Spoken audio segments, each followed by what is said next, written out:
I used to sit in this little apartment, and it was a room. As a matter of fact, the room was so small, I remember I was able to open up the window and close the door while sitting on the bed at the same time. It was like 8 feet by 8 feet by 9 feet.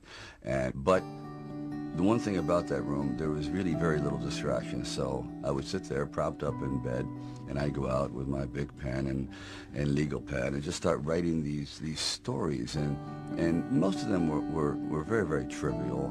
But there was something about the process of unrealized dreams. I was always brought back to this subject because I think it's one of the most enduring subjects and one of the most difficult passages for people to accept, that they never were realized in their own lifetime, that they just didn't get that shot. Originally, when I brought the script to them, they were fairly enthusiastic about it. The one thing they were not enthusiastic about was me playing the part, and I really can't blame them. At the time, Ryan O'Neal was a candidate, Burt Reynolds, Robert Redford, Jimmy Caan, and they all, were at the top of their game. And so I could see it, but there was something inside of me that this opportunity is never going to come around. And I really wasn't used to money, and I had no idea of what I would be missing. But the temptation started to come forward. First it was 25 grand, then $100,000.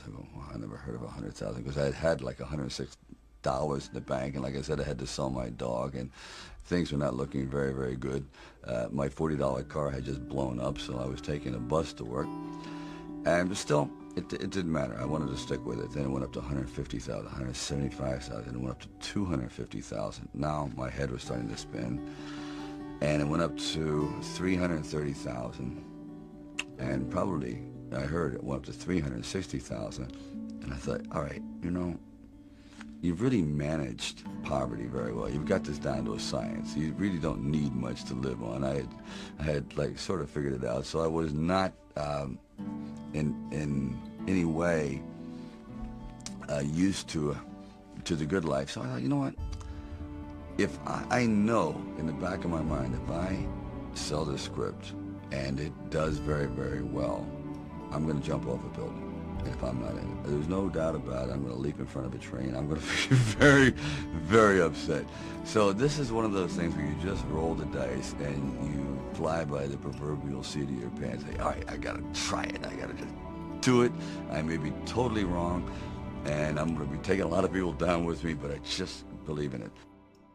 By the time the movie had done, it was probably about $950,000. It was very, very inexpensive. Many times we had just one take, and that was it.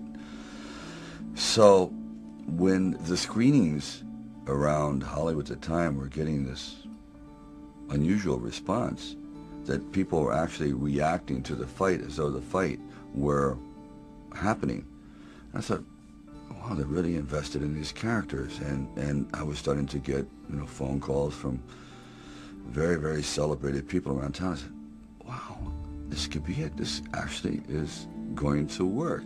Now, you understand, because I really had no true confidence in it, because I had no film history, no real film knowledge. I was just working from, I guess, instinct, and I was not a filmmaker, and really not this is, as a writer, nothing had ever been produced before, so I didn't know if my writing really worked. Then finally, it was being shown at the Directors Guild, and this was going to be the test. And there was about 900 people invited, and it was a packed crowd, and the movie was playing terribly.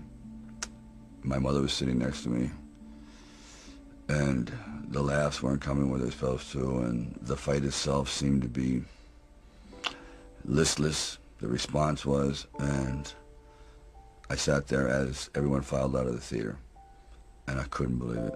I said, Mom, I really blew it. It was all like, I don't know, it was nice while it lasted, but I guess when you get down and you show it to the big boys, they're just not buying it. Anyway, I sat there, and literally there was no one left in the theater, because I was humiliated and saddened by the whole thing. And even, I walked her out, and I was walking down the steps, and there's 3 flights down, first flight, second flight, and then by the time I turned for the 3rd flight, the entire audience was down there. There was 900 people waiting, and they started to applaud, and I mean truly applaud. And I said, how could you doubt me, Mom? I'm shocked.